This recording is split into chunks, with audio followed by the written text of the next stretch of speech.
Qué bueno que continúan con nosotros. Estamos en la entrevista central del Despertador. Vamos a conversar con el abogado Fernando Enríquez. Él es miembro de Juan 23, parte de la sociedad civil. Además, también es miembro de la Comisión para Recuperación del Patrimonio Público, de ese equipo que hace unos años nombró el presidente, y ahora ha trabajado en la comisión para estudiar el contrato con Aerodón. Para conocer más de ese contrato y otros temas, qué bueno que podemos tenerlo a él en el día de hoy en la entrevista central. Buenos días y bienvenido. Muchísimas gracias. Gracias por la invitación y a la orden para cualquier pregunta que puedan tener. Por venir. Sí, Gracias. bueno, la pregunta del millón que todo el mundo se hace es ¿cuál fue la prisa del Poder Ejecutivo de faltando 6, 7 años, no recuerdo exactamente, eran 7, para que se terminara el contrato con Aerodón? Entonces anunciar de repente como un mago que se saca una baraja de debajo de la manga este nuevo contrato. ¿Por qué la prisa? Sí. ¿Por qué no esperar que estuviera ya más cerca para reanudarlo?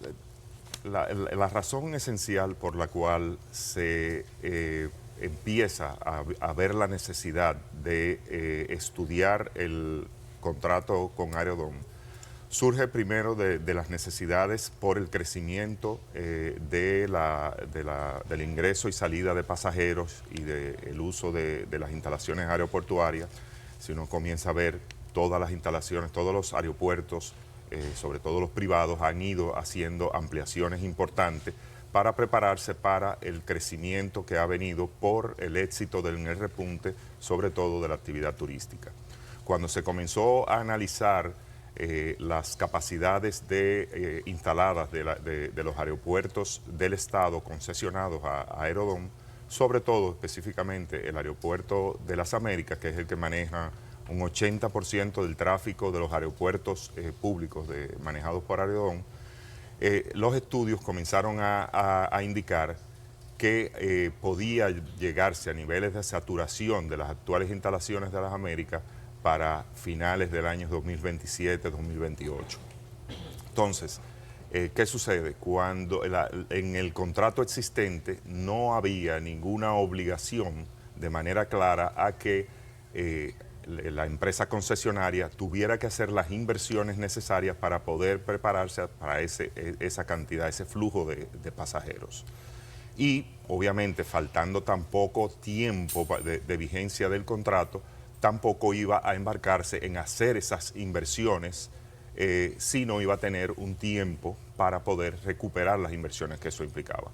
Lo cual iba a conducir a una de dos cosas, a que el contrato debiera terminarse de manera anticipada para entonces abrirse un proceso de licitación internacional y todo eso, y en ese caso podía, en toda la preparación de ese proceso, podía llegarnos la fecha en que fuera necesario tener una ampliación del aeropuerto sin tenerla.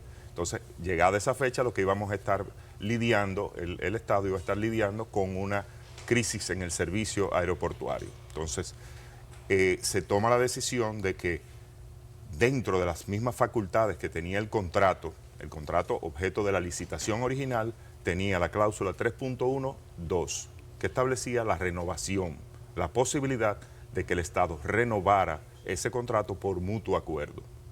Y eso en esencia fue lo que se hizo. O sea que ha sido una labor de prever, anticipar un problema que iba a haber de saturación de los aeropuertos, anticiparlo para que no ocurriera y hacer uso de una cláusula contractual que estaba ahí y que le permitía hacer la renovación. Le voy a hacer, Enrique, la misma pregunta que le hicimos ayer al director de compras y contrataciones. ¿Por qué no embarcarse en un proceso de licitación? Bueno, por lo que te digo, en el proceso de licitación... Faltan 7 años. Sí, pero si hubiésemos esperado los 7 años y no hubiésemos hecho nada, entonces, como he explicado, viene la crisis de que no hubiésemos tenido la terminal nueva y entonces podía presentarse una saturación y un déficit importante en los servicios aeroportuarios. Si anticipamos, para poder anticipar la licitación, hubiésemos tenido que terminar el contrato existente, que es una facultad, porque en materia de contratación pública, el Estado siempre tiene la posibilidad, que le llaman los poderes exorbitantes del Estado, a poder terminar una contratación. con la obligación, obviamente, de compensar por el daño que ocasiona a su contraparte por haberle acortado el contrato. Entonces, eso que nos hubiese lanzado, si hubiésemos tomado la decisión de terminar para una licitación, una indemnización, posiblemente alrededor de 300 millones de dólares en indemnización, un litigio para poder determinar cuál es el monto correcto de esa licitación, tiempos en abogado, tiempos en estos conflictos, y cuando vienes a ver con lo corto del tiempo, ni tenemos la terminal, ni tenemos una contraparte. Muy difícil que en estas licitaciones internacionales las empresas de prestigio y que uno desea que participen en esos procesos, es muy difícil que entren en esos procesos si hay una situación de conflicto. Pero hubiese sido lo más transparente. Como ustedes lo plantean, uno puede entender como que se trata de algo de vida o muerte, como que estamos en una crisis sin precedente en los aeropuertos, cosa que uno no percibe. Sí. Pero como te digo, se actuó dentro del marco completo de la institucionalidad porque la cláusula, como he mencionado, 3.12 del contrato original permite la renovación del contrato. Y fue una cláusula que ya venía del proceso de licitación original del año 99. Sí, realmente es un contrato difícil, tiene 802 o 3 páginas, tiene muchísimos anexos, incluso el diputado José Horacio Rodríguez ha criticado que los anexos están en inglés. Pero llama muchísimo la atención que en esas 800 páginas apenas se menciona qué va a pasar con los otros aeropuertos que conforman lo que se conoce como Aerodón. Todo se ha enfocado en el Aeropuerto Internacional de las Américas, claro está, es el aeropuerto más importante de ese grupo. Pero ¿qué pasa? ¿Por qué no hay planes de modernización con los otros aeropuertos? No, todos los aeropuertos son tocados y todos tienen, dentro de esos anexos que se mencionan y dentro de los estudios realizados, tienen un detalle pormenorizado de qué se va a realizar en cada uno.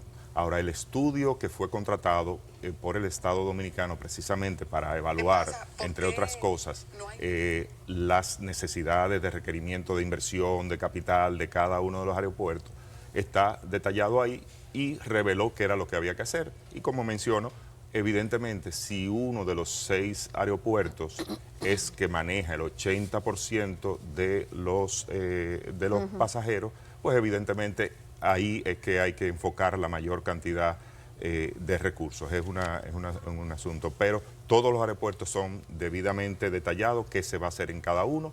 El monto total de las inversiones son 800, mínimo, es 830 millones de dólares y está distribuido en todos los aeropuertos. Lo que pasa es que hay una partida especial de 250 millones de dólares que se va a invertir en la construcción de la nueva terminal en el Aeropuerto de las Américas y además, que es muy importante también, inmediatamente también se va a hacer unas inversiones de 16 millones de dólares en el remozamiento de la actual terminal del Aeropuerto de las Américas, que va a comenzar a dar frutos inmediatos, o sea, a responder a necesidades que todos los que somos usuarios del aeropuerto nos damos cuenta, que hay a veces saturación en el área de parqueo, que las áreas de llegada de pasajeros no están en las mejores condiciones, que hay determinadas Las áreas, maletas se tardan muchísimo. El tema de las maletas, todo eso empieza a tratarse inmediatamente. El tema de que falten 7 años para vencerse el contrato actual ha despertado cierta suspicacia en la población, pero sobre todo en la oposición, que cuestiona esto haciendo referencia de que el dinero sería gastado para la campaña. Vi que el ministro de la Presidencia ha dicho que empezarían a recibir los beneficios después de las elecciones. La mayor parte de los beneficios se reciben después de las elecciones. ¿Y qué parte se recibe antes? Bueno, el contrato establece, como ustedes saben, 775 millones de dólares en el pago del canon. De eso, 300 millones se reciben 10 días después de la aprobación congresual. y 400, el resto, 475 millones, se reciben 6 meses después de eso. Obviamente 6 meses después de eso nos traslada a posterior a las elecciones. Pero, ¿qué otro elemento es? O sea, pero se recibirían 300 y tantos tan pronto se apruebe en el Congreso. Exacto, prácticamente 10 días después. Bueno, los contratos suelen, cuando se firman, tanto privado como público, eso es lo que se estila, ¿verdad? Jurídicamente, que una de las partes tiene que dar un 10%. Bueno, un 20% de anticipo. O un 20%. Eso es anticipo. Sí, pero esto es más de un 20. Este otro tipo de esto es más de un 20. Esto no tiene que ver. No está bajo la ley 340. No. Por lo tanto, son concesiones muy distintas, ¿no? Correcto, porque fueron pactadas antes de la existencia de la ley 340. Pero sobre ese concepto de si el uso va a ser o no para temas eleccionarios, bueno, primero está que la mayor parte de los fondos se reciben posterior a esto. Pero además de todo, ya se ha anunciado en qué se van a invertir esos fondos. Ahí se han especializado esos fondos para obras, que es importante y que quizás no se ha tomado en consideración el impacto de esas obras. O sea, estamos hablando que entre esas obras se va a mejorar el acceso vial de el área de lo que denominan pintura, Isabel Aguiar, con prolongación 27 de febrero. Con eso se impacta toda una gran parte de los que vienen de San Cristóbal, de las personas que vienen y salen a San Cristóbal. Tú estás impactando favorablemente residentes en los Alcarrizos, en las Caobas, en Mano Guayabo. En todo eso es un impacto directo a su calidad de vida, con una repercusión no solamente para esta generación, sino para todo el porvenir. Igual el área de la República de Colombia, donde ha tenido un crecimiento extraordinario ahí en residenciales y eso, y que hace que esa zona vaya a ser, vamos a decir, desahogada y tú facilites. Pero ¿cómo deslindarlo de lo político? ¿Por qué no lo hicieron antes? ¿Por qué no lo hicieron un poquito más cerca de vencerse el contrato?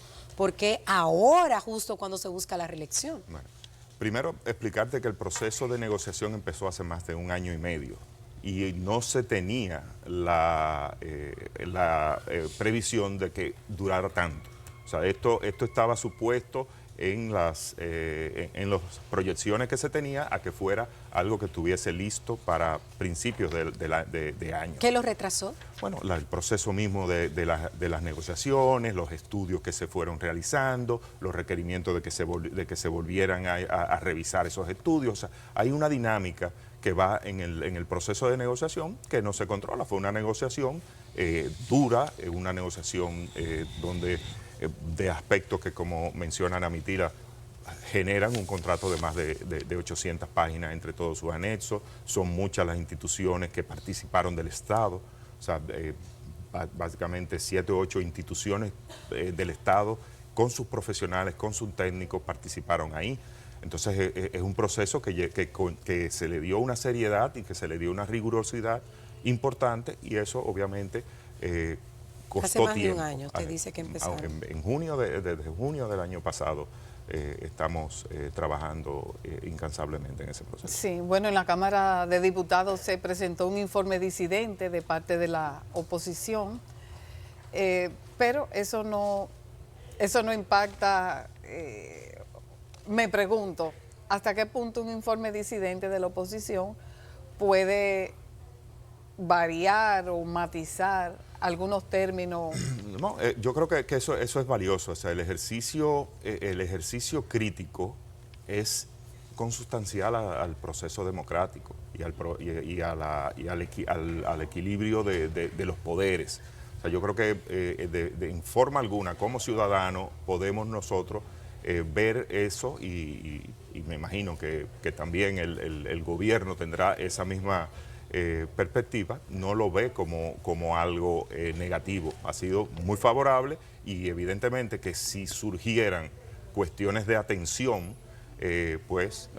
yo me imagino que serían considerados y se podrían evaluar. Sí, pero ya el contrato es como un hecho cumplido, porque está en las cámaras, está en el presupuesto, Sí. exactamente. Sí, y el presupuesto ha sido Aprobado. aprobado. Hasta ahora, ninguno de los temas que han sido públicamente debatidos sobre el contrato pueden motivar algo que uno diga esto no puede seguir. O sea, seguimos manteniendo y seguimos entendiendo que ha sido un contrato apegado al marco institucional plenamente, que resistirá cualquier cuestionamiento. Si, como se ha anunciado por ahí, alguien lo va a llevar al Tribunal Constitucional o a cualquier jurisdicción, entendemos que el contrato se mantendrá vigente, y igualmente se entiende en los aspectos económicos pactados que ha sido una negociación extremadamente favorable para la nación. Bueno, el contrato ciertamente, son muchas páginas, más de 800. Sí. Sin embargo, me llama la atención el artículo 12, que habla del equilibrio económico.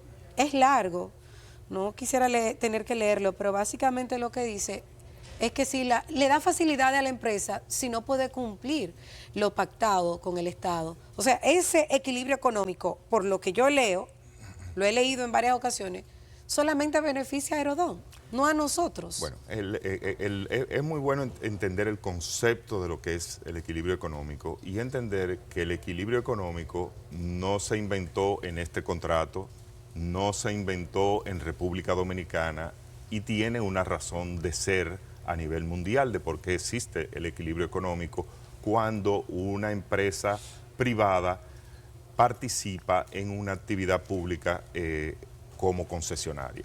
¿Por qué?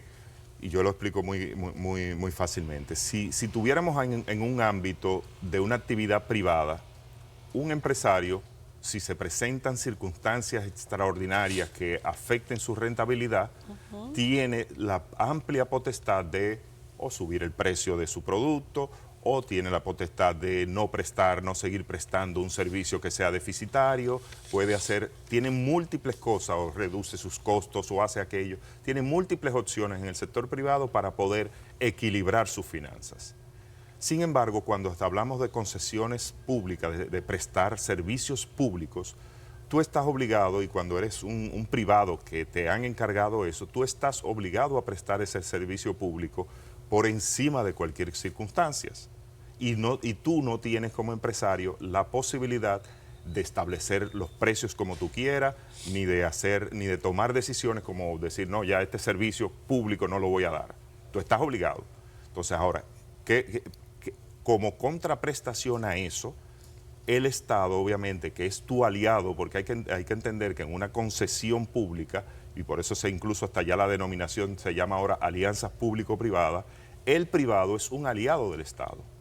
El privado se ha aliado al Estado a prestar, a asistir al Estado en una prestación de ese servicio público. Entonces, si hay variables, si hay circunstancias que afectan esa rentabilidad por la cual el empresario se ha hecho cargo de ese servicio, le corresponde al Estado atender eso. Ahora, ¿qué se ha hecho? Se ha fortalecido en este concepto muy claramente cuándo puede aplicar el equilibrio económico. Y son casos muy extraordinarios. Tiene que haber sido circunstancias que no fueran culpa del mismo privado. Tienen que ser circunstancias que no pudieron ser previstas o anticipadas. Tiene que haber un impacto extraordinario. En este contrato tiene la particularidad de que por primera vez el equilibrio económico puede ser en ambos sentidos. O sea, si las variables económicas son favorables a lo proyectado originalmente para el privado, el Estado tiene también la posibilidad de mejorar sus consideraciones económicas. Eso no tiene precedente en ningún tipo de negociación público-privada en el país, y eso se logró en esta negociación. Pero luego también tenemos otros filtros o otros límites que hemos establecido que tampoco existían en el contrato original, donde ningún ajuste económico puede afectar la actividad turística o de transporte de carga o de transporte de pasajeros que entran por el aeropuerto. Todo eso está previsto en el contrato. Tiene que ser objeto de un estudio, un benchmark, un estudio de mercado de que estamos dentro de parámetros racionales, comparables con otros aeropuertos. No puede ser un servicio, o sea, no se puede incrementar tasas o introducir tasas que no sean tasas por un servicio efectivamente prestado. O sea, hay una serie de... Sí, perdón, pero en ese tenor, por ejemplo, en el contrato, ustedes hablan de modificación de tarifas y hablan específicamente de tasas aeroportuarias especializadas, tarifas comerciales, moneda de referencia, pago de tarifa, etcétera, etcétera. Entonces, ¿eso se refiere a una variación de lo que existe en la actualidad? No, en esos aspectos no, porque incluso el índice o glosario de tarifas y tasas que pueden ser cobradas y que inciden en la actividad aeroportuaria están ya establecidas por decreto cuáles son, y eso no ha sido tocado. Eso no ha sido tocado, son las mismas de hace 30 años, o sea, y la última inclusión creo que fue el 2001 o algo así. Pero ¿qué garantías vamos a tener nosotros como Estado si ya hemos tenido contrato con concesionarias de los aeropuertos que no han cumplido? ¿Qué plazo se le va a dar para que cumplan con su palabra? Y en caso de que no cumplan, ¿qué ocurre? Porque el tema del equilibrio económico, por más que lo leo, veo que favorece a la parte privada, pero no al Estado, aunque usted dice que va en ambas Sí. vías. No, bueno, lo que nosotros podemos asegurar es que hemos entregado un instrumento jurídico, que es el contrato, que si quienes administran ya la cosa pública, quienes administran y van a intervenir, van a ser la contraparte de ese concesionario privado, van a tener un instrumento para ejecutar esas obligaciones y que todos esos compromisos estén adecuadamente previstos. ¿Pero qué Por plazo ejemplo, tienen para cumplir? bueno, acuérdate que hay una serie de obligaciones que se extienden hasta el año 2060. Entonces, cuando tú me hablas de plazo para cumplir, si tú te refieres, vamos a decir, específicamente a la construcción de la terminal, bueno, hay plazos en donde deben de iniciar construcción de la terminal en el año, o sea, el proceso de diseño inmediatamente sea aprobado, tiene que iniciar. Y eso es parte del por qué debe de ser expedito y eficiente la aprobación del contrato. Entonces, diseño de la terminal, inmediatamente sea aprobado. Inicio de construcción de la terminal, mediados del año 2025. Conclusión de la terminal, finales del año 2027, para ya a principios del 2028 tener una nueva terminal. No cumplen esos plazos, hay penalidades por cada día de retraso en el cumplimiento de las mismas. Eso está puesto ahí y está debidamente establecido esos plazos. Entonces, por ejemplo, programa de inversión, cada año, cada 15 de octubre, Aerodón tiene que presentar dentro de ese cóctel de 830 millones de dólares mínimo de inversión, cada año tiene que presentar a la Comisión Aeroportuaria en qué va a invertir en cada aeropuerto. El 15 de octubre la Comisión Aeroportuaria tiene que revisar eso y tiene que aprobarlo y se ejecuta al año subsiguiente. Y eso hay una comisión que Cada va... 15 de octubre, para nosotros tenerlo. Cada 15 de octubre, exacto, lo que se va a invertir al año siguiente en cada aeropuerto. Hay una comisión permanente que va a estar auditando cada 2 años la ejecución del contrato. Eso no existía. Y eso, en el marco de transparencia, eso es importante. Va a haber un miembro del Estado sentado en el Consejo Directivo de Aerodón para supervisar todas las decisiones, con voz, pero sin voto, evidentemente. O sea, esas son de las cosas que se han logrado producto de la... ¿Usted ha escuchado comparaciones de este contrato con el del peaje sombra? Porque Claro, existen. claro, ¿Qué usted claro, opina al pero respecto?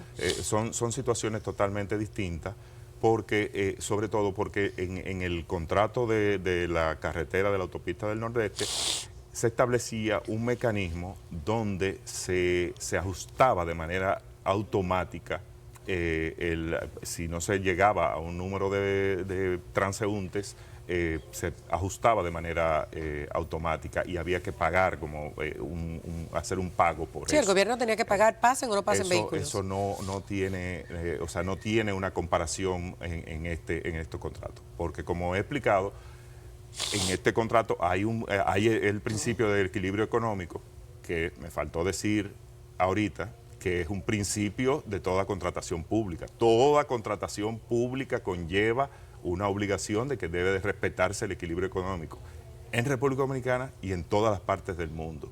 salvo en Estados Unidos, que es una de las pocas jurisdicciones donde el Estado, en base a unos principios que ellos tienen, dice, en Estados Unidos Estados Unidos hace negocios como hacen negocios los particulares. Y allá en Estados Unidos, pues ya tú entras en una negociación de otro tipo, pero es otra sociedad, es otras cosas. Sí. Todo lo concerniente, por ejemplo, concurso para la construcción, todo eso reposa, es la responsabilidad de la empresa Vinsa, ¿verdad? La francesa, Vinci. que es la que gestiona ese contrato de Aerodón. O sea, el Estado no va a intervenir bueno, en las obras en sí, sino que todo el peso de bueno, las sí, decisiones, exacto. de la contratación. La inversión que va a ser de los 830 millones de dólares es una obligación de ellos, privada. Y son ellos, O sea, obviamente, dígase las infraestructuras que están programadas, como el paso a desnivel de Isabel Aguiar y todo eso. No, esa parte no, porque ya eso es con los 775 millones de dólares que se va a recibir de Canon. Ya eso entra en el presupuesto nacional y eso sí entra dentro de ley de compras y contrataciones. Lo de la terminal es que Lo de la terminal sí es una obligación de ejecución de la empresa. de Vinci, De la empresa. de la empresa. Y obviamente ahí ya todo supervisado, porque es que todas las aprobaciones de los permisos que se tienen de cómo debe de llevarse esa construcción, de las leyes que tienen que cumplir, todo eso sí mantiene el Estado sus facultades. Ahora, a quién contrata, quién lo hace, eso es una responsabilidad de la empresa particular. ¿Tienen estimaciones de cuándo se empezaría con los procesos de licitación una vez? Porque evidentemente, Ana, uno ya tiene en la mente de que este contrato va a ser una realidad, porque tiene la mayoría el gobierno en el Congreso. Claro, está en el presupuesto nacional. Es como la crónica de un contrato que casi ejecutado. Sí. Entonces ya tienen programado para cuándo van a empezar los procesos de licitación para las obras, las infraestructuras viales que están estimadas. Ya yo lo desconozco porque, o sea, yo no soy parte del Estado, no estoy, o sea, ya eso corresponderá al ministro de Obras Públicas, que creo que la mayor parte de las obras entrarán por esa cartera, sí. Pero con la garantía de que ya se están colocando esos fondos, que es lo que hemos estado viendo, en el presupuesto, lo cual inmediatamente implica que como va a ser un ingreso, entra en los controles de la cuenta única del Estado, la ley de contabilidad del Estado, los procesos de licitaciones que hay que llevar a través de la ley 340, todo el control que ya normalmente de cualquier otra inversión pública. Bueno, Fernando Enríquez, aparte de abogado, él ha tenido tiene una vida muy activa en lo que se llama la sociedad civil, específicamente en una institución que se llama Juan 23. Exactamente. El Centro Juan 23. El Centro Juan 23. Entonces, ¿en qué está el Centro Juan 23? ¿Está monitoreando, sigue en su función ciudadana de monitoreo? Los veo muy pasivos. Cuéntanos un poquito. Con relación a gobiernos anteriores, como que criticaban mucho y ahora yo no lo veo, mire, por ningún lado ustedes. El Centro Juan 23 mantiene sus actividades, mantiene su funcionamiento normal. Las más recientes iniciativas que estamos, pues tenemos una posición en el CES, eso nos mantiene muy activos en todo lo que fue el proceso de todas las mesas de diálogos que se llevaron a cabo en el CES. El centro estuvo muy activo en presentar sus propuestas y en dialogar y debatir en esas mesas. De manera permanente en todo el seguimiento de lo que es el Pacto de Educación, pues se mantiene constantemente, que sigue siendo una de las grandes prioridades nacionales el mejorar la calidad de la educación, la calidad del gasto, y en eso se mantiene muy activo. Pero las propuestas del CES, que eran 13, 14, las mesas, como le llaman, como que eso ha quedado como en el olvido. Digo, ahora estamos en un proceso electoral, se supone que quizás después... el año que viene después se reactivarán o ¿cuál es la situación en ese sentido? De ahí han salido muchos insumos de los cuales se han ido asumiendo y ejecutando algunos. realmente eran bastante ambiciosos por la cantidad de temas que fueron abordados de manera simultánea, pero yo creo que se extrajo muchos consensos y muchos puntos que se están tratando de manera específica, por ejemplo, en el área institucional, que fue en la mesa en la que yo directamente estuve más involucrado. De ahí surgieron y se discutieron muchas iniciativas que hoy están cursando ya en la mesa de institucionalidad dentro del conjunto de las 14, 15 mesas que se... Entonces hay muchas iniciativas que salieron y se discutieron en esas mesas que hoy están cursando en el Congreso, las leyes del Tribunal Superior Administrativo, de modificación de la jurisdicción contenciosa administrativa, la reforma de la ley de compras y contrataciones, la ley del Ministerio de Justicia. Hay muchos temas que están siguiendo su curso. Señor Enríquez, aprovechando sus conocimientos legales y también su membresía en el Centro Juan 23, ¿qué opina usted de lo ocurrido con el ministro de Educación con relación a contratos de su universidad con instituciones públicas, incluso bajo su sombrilla, como el INAFOCAN, y también lo que ha ocurrido con el Intran? Bueno, yo ciertamente no he tenido la oportunidad de estudiar con detenimiento lo que me preguntas sobre el ministro de Educación. O sea, cuando tú podrás, todos estos temas de Arodón y toda la práctica privada. Sí. Y A usted me está dando la no, razón. La sociedad civil está más tranquila en este gobierno. Es un tema que ha salido esto, nosotros nos reunimos semanalmente, pues se estará dando seguimiento. Pero no te sería justo dando una opinión equilibrada, porque tengo que ponderarlo. Y del Intran, obviamente, es una muestra más de cómo debemos de seguir poniendo los candados, manteniendo los niveles de supervisión de todo el aspecto de contratación pública. La contratación pública es todavía una tarea pendiente. Y el fortalecimiento del cumplimiento de las normativas, y el proceso de auditoría constante y el proceso de que haya consecuencias contra todas aquellas personas que se aparten del régimen legal, pues tiene que siempre mantenerse fortalecido. Y yo creo que es saludable que haya aparecido ante una irregularidad que se está indicando que ha ocurrido, las consecuencias se estén dando. Sí, se acaba de elegir los 5 jueces faltantes del Tribunal Constitucional. Unos están muy contentos y otros indignados, se dicen indignados, y otros están conformes. ¿Cuál es su parecer? ¿Qué usted siente acerca de esas 5 selecciones? Bueno, yo creo que eran personas que cumplían los requisitos. Yo creo que solamente el tiempo es que nos va a dar la razón si fueron los adecuados o no. Y mantener, como decimos, mantener una ciudadanía vigilante, una ciudadanía crítica, mantener esa supervisión social y ciudadana de todas las cosas. Se suma a que el Consejo Nacional de la Magistratura debería tener más transparencia, porque son transparentes para entrevistar a los candidatos y candidatas, pero no son transparentes en cuál es la metodología, cuál es el criterio para seleccionar a cada uno de los jueces. Totalmente de acuerdo. Yo creo que de la forma en que son evaluados, yo no estoy de acuerdo. O sea, ni siquiera entiendo que esta metodología de una entrevista, como si estuviéramos en una escuelita haciendo preguntas, y sea necesariamente lo más adecuado. Yo creo que hay que hacer una revisión profunda donde se hagan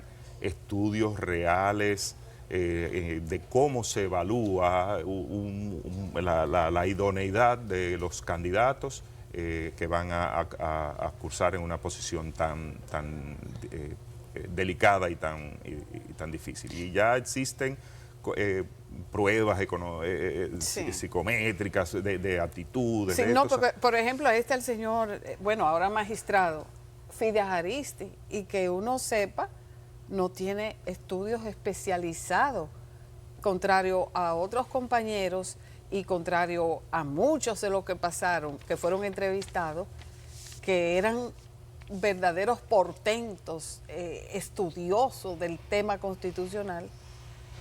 Sin embargo, este señor que fue electo, pues Mira, no se le ve el perfil. No, yo o sea, tampoco comparto esa visión de que lo único que te hace idóneo a una posición sea un listado de maestrías o estudios especializados y demás. O sea, yo creo que hay mucho más que eso en todo y debe de ser evaluado. O sea, yo no creo que eso necesariamente inhabilite o sea, hay personas que pueden tener la capacidad y la experiencia por la práctica profesional y por sus capacidades de ser autodidacta, de estudiar algo, que pueden tener muchísimo más competencias que personas que hayan tenido 4 o 5 maestrías. Mi última pregunta, y 2 o 3 de los amigos televidentes que se están quejando que hace días no estamos formulando sus interrogantes a nuestros invitados. Vamos a hacer aunque sea 2 o 3.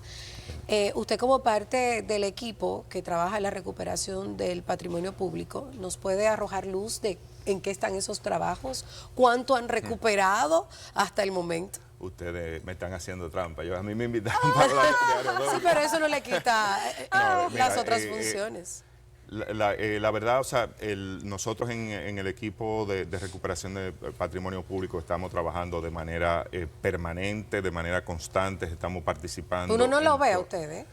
Precisamente porque nosotros queremos enseñar resultados. Nosotros no hemos asumido esas posiciones para a partir de ahí generar populares, ni mucho menos. Y nosotros queremos presentar en base a resultados. ¿Cuánto han recuperado esos resultados? No voy a mencionarlo porque no estoy autorizado a decirlos ahí. Y tengo, pero eso es un dato público. Tengo unos reglamentos o sea, que para lo cual, como no vine preparado para eso, tenía que haber preparado. No, vamos a tener que invitar a Jorge Luis Polanco, traerlos desde Santiago. Lo que les puedo garantizar es que estamos trabajando todos los días, que ha habido recuperaciones, que vienen recuperaciones también importantes próximamente y que estamos participando en todos los procesos de gran corrupción que están en curso, donde las reclamaciones superan los 60.000 millones de... Al menos, ¿cuántos procesos? O sea, están trabajando ustedes, ya que no nos puede decir el monto de los recuperados. Activamente debemos de tener más de 40 procesos, incluyendo todos los casos grandes. Mire, Fernando Enríquez, pero no de apellido, Enrique, de nombre. No, de apellido. No, aquí le pregunta, Enrique López le pregunta a usted en nuestro chat en vivo que en cuál país que usted conoce los aeropuertos están en manos privadas. Creo que la mayoría. Nada más Aerodón maneja 70 y tantos aeropuertos en más de 13 países, casi todos los aeropuertos de Latinoamérica, de Europa, mismo Estados Unidos, casi todos los aeropuertos están manejados por concesionarios privados. Bueno, Guaraguao 87 le pregunta sobre los préstamos. Él dice que el último fue hace 5 días de 992 millones de dólares. ¿Qué usted opina? ¿Qué préstamo? De los préstamos, bueno, parece que están confundidos porque él es abogado y no tiene nada que ver con lo que... Bueno, sí, tiene que ver con lo que se aprueba en el Congreso con relación al contrato de Aerodón, porque usted asesora ahí, pero no con relación a los préstamos. No, ahí tienen que invitar al ministro de Hacienda para que venga a hablar de... Bueno, veo otras preguntas como que no tienen que ver con el tema o los temas que usted está apto para tratar. Con relación a sus funciones. Así que agradecemos al señor Fernando Enríquez, que ha estado con nosotros en el día de hoy en la entrevista central. Gracias a ustedes, muy complacido. Y de verles a ustedes nuevamente, pues, gracias. Él ha sido asesor en este contrato con Aerodón, pero para el gobierno. Ha asesorado con relación a cuáles serían los beneficios y eso, obviamente que vamos a traer más adelante la parte que no están de acuerdo con el contrato. Sí. Gracias por estar con nosotros. Muchísimas gracias por acceder. Feliz resto del día. Nos vamos con Linda Cortorreal.